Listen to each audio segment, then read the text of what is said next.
ત્યારે એસઆઈની યાદી બહાર પડી એનાથી સ્પષ્ટ થયું કે મોટા પ્રમાણમાં વોટ ચોરી આટલા વર્ષોથી ચાલતી હતી, ત્યાં સુધી આ ભ્રષ્ટાચારી શાસનને મૂંગા મોઢે સહન કર્યું। 11 થી 19 તારીખ દરમિયાન કોંગ્રેસ ઉમેદવારોની કરશે પસંદગી, સાથે જ 50% બેઠકો પર કોંગ્રેસ યુવાઓને આપશે ટિકિટ। ગુજરાતના અલગ અલગ વિસ્તારોની અંદર કોંગ્રેસ દ્વારા સ્થાનિક સ્વરાજની ચૂંટણીને લઈ સેન્સ પ્રક્રિયા છે તે પણ ચાલુ કરી દેવામાં આવી છે। અને આખો વિડીયો જોતા પહેલા હજુ પણ અમારી ચેનલને સબસ્ક્રાઇબ નથી કરી તો YouTube પર સબસ્ક્રાઇબ કરો અને Facebook અને Instagram પર ફોલો કરો।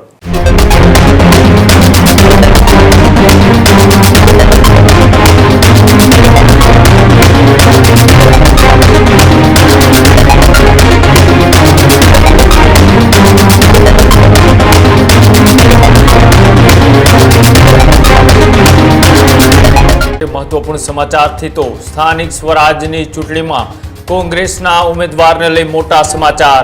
11 થી 19 तारीख दरमियान कोंग्रेस उम्मीदवारोनी करशे पसंदगी। चूंटणी लड़वा मांगता दावेदारोने लई कोंग्रेस छे ते हवे सेन्स प्रक्रिया शरू करी छे। तेनी वच्चे चूंटणी लड़वा मांगता दावेदारोने कोंग्रेस रूबरू सांभळशे। साथे ज 50% बेठक पर 50 થી ઓછી ઉંમરના ઉમેદવારો છે તે સ્થાનિક સ્વરાજની ચૂંટણીમાં કોંગ્રેસ ઉતારશે। સાથે જ 50% બેઠકો પર કોંગ્રેસ યુવાઓને આપશે ટિકિટ। એટલે કે ગુજરાતમાં હવે સ્થાનિક સ્વરાજની ચૂંટણીને લઈ એ પડઘમ વાગી ચૂક્યા છે। ચૂંટણી જાહેર થાય તે પહેલા તમામ પાર્ટીઓ છે પોતાની ઉમેદવારોની પ્રક્રિયા છે તે શરૂ કરી ચૂકી છે। ત્યારે કોંગ્રેસ દ્વારા આજે મહત્વપૂર્ણ પ્રેસ કોન્ફરન્સ કરી અને તેમાં તેઓએ સ્થાનિક સ્વરાજની ચૂંટણીને લઈ महत्वनी जाहरात छे ते करवामां आवी। आ जाहरातनी अंदर 50% बेठको पर 50 થી ઓછી ઉંમરના લોકોને છે તે કોંગ્રેસ મેદાને ઉતારશે। સાથે જ 50% બેઠકો પર યુવાઓને કોંગ્રેસ આપશે ટિકિટ। કોંગ્રેસ દ્વારા સ્થાનિક સ્વરાજની ચૂંટણીને લઈ પત્રકાર પરિષદ છે તે કરવામાં આવી હતી। તેમાં કોંગ્રેસે પોતાની ઉમેદવારી છે તેને લઈ હવે જાહેરાત છે તે પણ કરી દીધી છે। સ્થાનિક સ્વરાજની ચૂંટણીમાં કોંગ્રેસ 50% બેઠકો પર 50 થી નાની ઉંમરના લોકોને મેદાને ઉતારશે તો સાથે જ 50% બેઠકો પર યુવાઓને કોંગ્રેસ આપશે ટિકિટ। ગુજરાતના અલગ અલગ વિસ્તારોની અંદર કોંગ્રેસ દ્વારા સ્થાનિક સ્વરાજની ચૂંટણીને લઈ સેન્સ પ્રક્રિયા છે તે પણ ચાલુ કરી દેવામાં આવી છે। અને તેની વચ્ચે હવે કોંગ્રેસના પ્રમુખ અમિત ચાવડાએ ઉમેદવારોને લઈ મહત્વપૂર્ણ જાહેરાત કરતા શું કહ્યું આવો તે પણ જોઈએ। આજની પ્રેસ વાર્તામાં हमारे साथ खास उपस्थित विधानसभा कांग्रेस पक्षના नेता आदरणीय तुषारभाई चौधरी, शहर कांग्रेस समितिના प्रमुख श्री जोगलभाई पटेल, प्रदेश कांग्रेस समितिના media coordinator doctor Manishbhai Joshi, Mohanbhai, Rameshbhai, तमाम देश मीडियाના મિત્રોનું આ પ્રેસ વાર્તામાં સ્વાગત છે। आप सब जानो છો આખા ગુજરાતમાં સ્થાનિક સ્વરાજની સંસ્થાઓ की ચૂંટણીઓ યોજાય છે। એસઆઈની પ્રક્રિયાને કારણે આ ચૂંટણીઓમાં વિલંબ થયો અને આગામી ટૂંક સમયમાં સ્થાનિક સ્વરાજની ચૂંટણીઓ યોજાવાની। ત્યારે ગુજરાતમાં 15 મહાનગરપાલિકાની 1044 બેઠકો પર ચૂંટણીઓ યોજાશે। 34 જિલ્લા પંચાયતની लगभग 1084 બેઠકો પર ચૂંટણીઓ યોજાવાની। 262 તાલુકા પંચાયતની 5214 બેઠકો પર ચૂંટણીઓ યોજાશે અને સાથે સાથે 83 જેટલી નગરપાલિકાની 2596 જેટલી બેઠકો પર ચૂંટણીઓ યોજાવાની।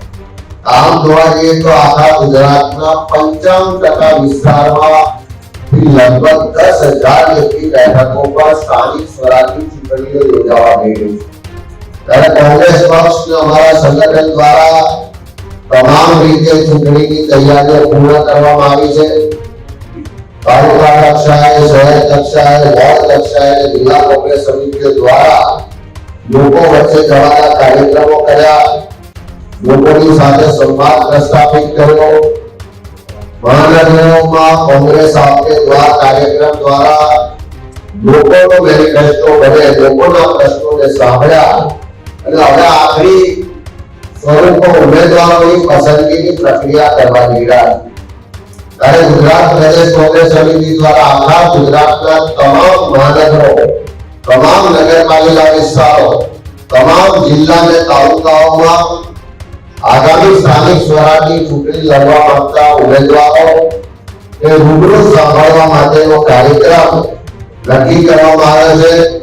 આગામી 11 માર્ચથી શરૂઆત કરીને 20 માર્ચ સુધીમાં આખા ગુજરાતના તમામ મહાનગરો, નગરો, તાલુકાઓ અને જિલ્લાઓમાં સંભવિત ઉમેદવારોને રૂબરૂ મુલાકાત કરી એમને સાંભળવામાં આવશે અને પેનલ બનાવવાની કાર્યવાહી કરવામાં આવવાની છે।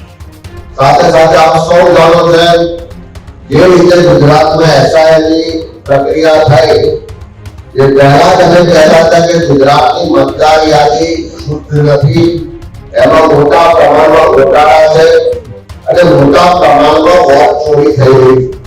ત્યારે એસઆઈની યાદી બહાર પડી એનાથી સ્પષ્ટ થયું કે મોટા પ્રમાણમાં વોટ ચોરી આટલા વર્ષોથી ચાલતી હતી। ખોટા, ડુપ્લિકેટ અને બોગસ મતદારોના આધારે ચૂંટણીઓ જીતવામાં આવતી હતી અને એસઆઈ પછી જે મતદાર યાદી બહાર પાડી એમાં 70 લાખ જેટલા મતદારોના નામ કમી થયા। એ બતાવે છે કે પાછલા 20 વર્ષમાં જે ચૂંટણીઓ થઈ એ આ બોગસ મતદાર યાદીના આધારે ચૂંટણીઓ થતી। અને આપ સૌ જાણો છો કે અત્યારે મોટા ભાગની તમામ સ્થાનિક સ્વરાજની સંસ્થાઓમાં ભારતીય જનતા પાર્ટીનું શાસન। ભાજપના શાસકોએ આ સ્થાનિક સ્વરાજની સંસ્થાઓને ભ્રષ્ટાચારનો અડ્ડો બનાવી દીધો છે। જ્યાં સુધી કમિશન કમલમ તો ના પહોંચે ત્યાં સુધી કોઈ પણ જગ્યાએથી કોન્ટ્રાક્ટ આપવામાં આવતા નથી। 30% કમિશનની આ સરકાર છે। સાથે સાથે આપણે બધાએ અનુભવ્યું કે પહેલા જ વરસાદમાં રસ્તાઓ ધોવાઈ જાય છે।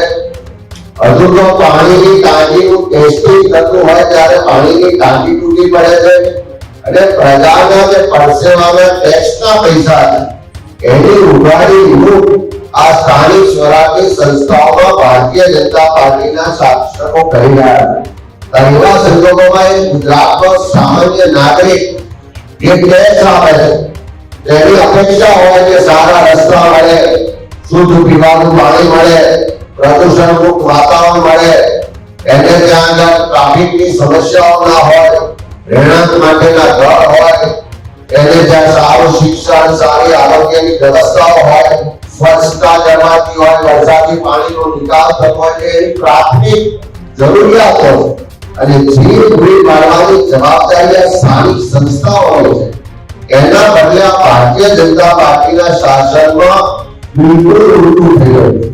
ચારે બાજુ ભ્રષ્ટાચાર ચાલે છે, ગેરવહીવટ ચાલે છે અને લોકોનું શોષણ થઈ રહ્યું છે। લોકોના ઘરો તોડવામાં આવી રહ્યા છે, લોકો ટ્રાફિક ને પોલ્યુશનને કારણે પીડાઈ રહ્યા છે। શિક્ષણ અને આરોગ્યની વ્યવસ્થાઓ નથી રહી, એના કારણે ખાનગી શૈક્ષણિક સંસ્થાઓ આજે વેપાર કરી રહી છે, દવાખાનામાં લોકો લૂંટાઈ રહ્યા છે। એવા સંજોગોમાં અમે ગુજરાતના લોકોને આહ્વાન કરીએ છીએ કે આ ભ્રષ્ટાચાર અટકાવો હોય, આ ગેરવહીવટ અટકાવો હોય, આ ભ્રષ્ટાચાર મુક્ત વહીવટ લાવવો હોય, સ્વચ્છતા, પ્રજાલક્ષી જે વહીવટ થવો જોઈએ એ જો લાવવો હોય તો એના માટે સારા લોકોએ જાહેર જીવનમાં રાજકારણમાં આવવું પડશે। સારા ભણેલા જાણેલા લોકો જે પ્રમાણિક રીતે વહીવટ બદલવા માંગે છે, પ્રજા માટે કામ કરવા માંગે છે, એવા લોકોએ આગળ આવવું પડશે। એવા લોકોને આવનારા સમયમાં કોંગ્રેસ પાર્ટી તક આપવા માંગે છે। જેમ દુનિયાના મોટા તત્વચિંતકોએ કીધું છે કે ખોટું કરવા વાળા કેટલા ગુનેગાર છે, એના કરતા મોટા મોડે સહન કરવા વાળા એનાથી મોટા ગુનેગાર છે। ત્યારે ક્યાં સુધી આ ભ્રષ્ટાચારી શાસનને મોટા મોડે સહન કરશે, ત્યાં સુધી તમારા પરસેવાના ટેક્સના પૈસાની જે લૂંટ ચાલી રહી છે એની સામે ચૂપ રહેશો, ત્યાં સુધી આવા ખોટા લોકોને શાસન કરવા દેશો।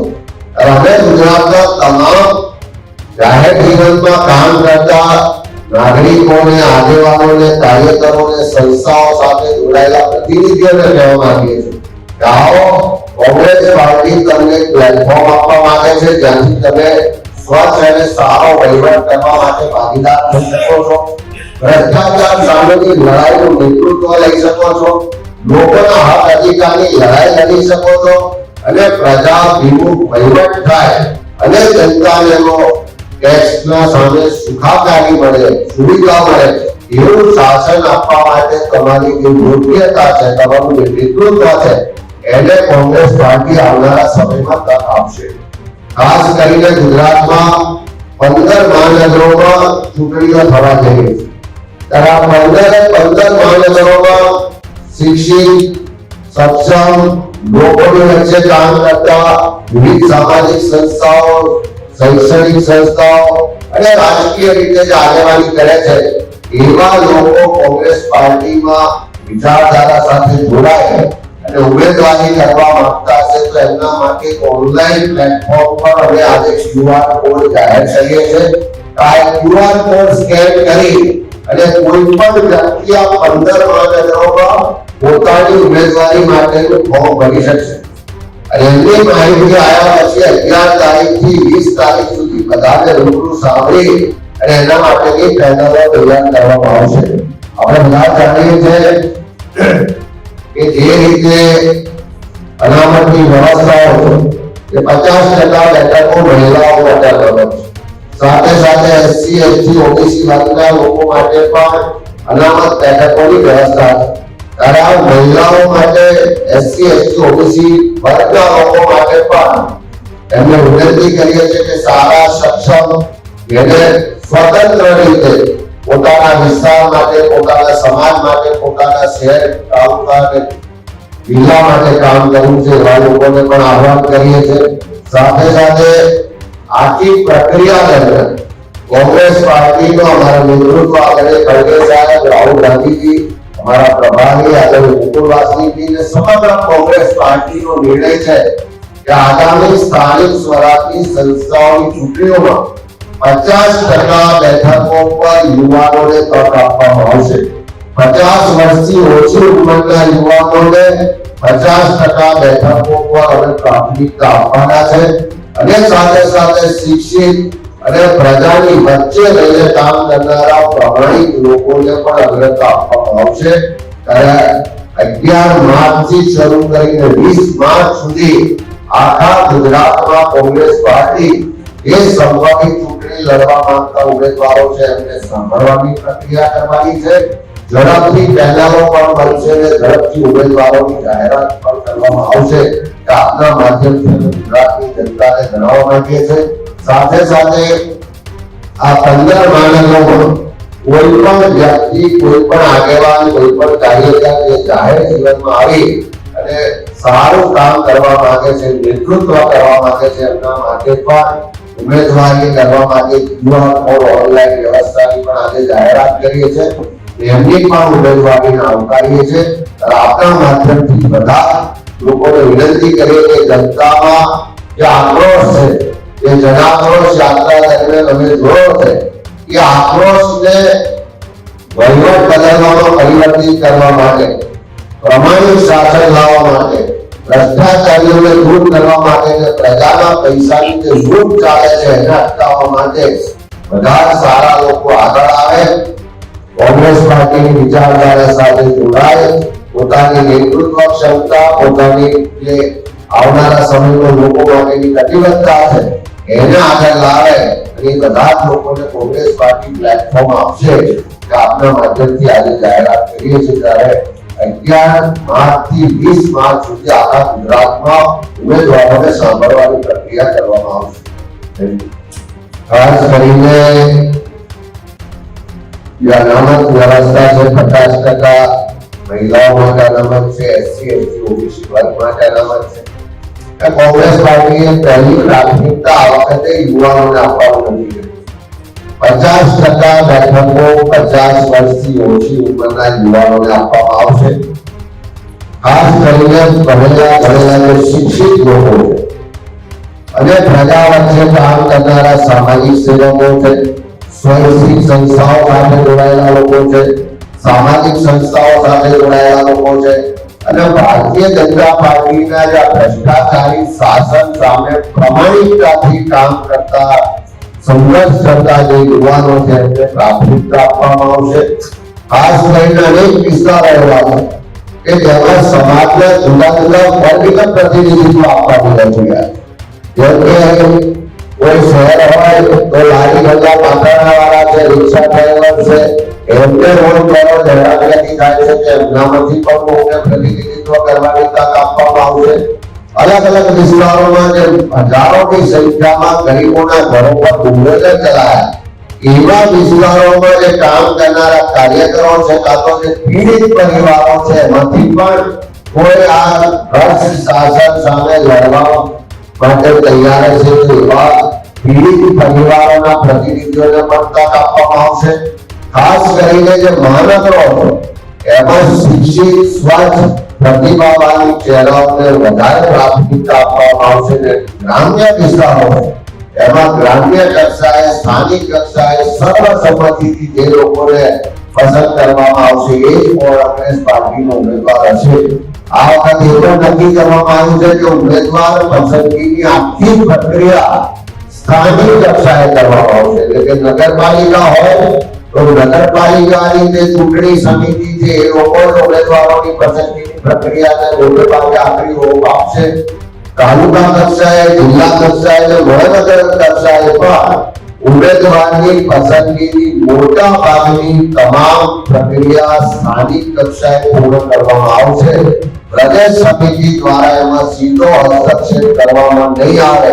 જે સંગઠન સૃજન અભિયાન અંતર્ગત સ્થાનિક કક્ષાએ નવા સંગઠનને નિમણૂક કરવામાં આવી છે, તમામ લોકો આજે પ્રજા વચ્ચે જઈને કામ કરી રહ્યા છે. એમની પ્રાથમિકતા, એમની પ્રાયોરિટી જે છે એને અગ્રતા આપવામાં આવશે. આખો વિડીયો જોતા પહેલા હજુ પણ અમારી ચેનલને સબસ્ક્રાઇબ નથી કરી તો યુટ્યુબ પર સબસ્ક્રાઇબ કરો અને ફેસબુક અને ઇન્સ્ટાગ્રામ પર ફોલો કરો.